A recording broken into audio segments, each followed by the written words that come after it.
Do you want to turn off Notes notifications on Messenger? You can disable Messenger Notes notifications with just a few simple steps.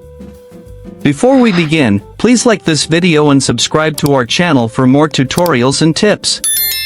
I've also included some helpful tools and apps in the description, so be sure to check them out. To turn off Notes notifications on Messenger, first, open the Messenger app on your mobile device. Once you're in Messenger, tap on the three horizontal lines menu at the bottom right corner of the screen. A new screen appears. From here, tap on Settings. Now, scroll down and tap on Notifications and Sounds under Preferences. A new screen will appear. Scroll down to the Friends section. Here, you will see different options along with Notes. You'll see a toggle switch next to Notes. Turn off this toggle switch to disable Notes notifications from friends.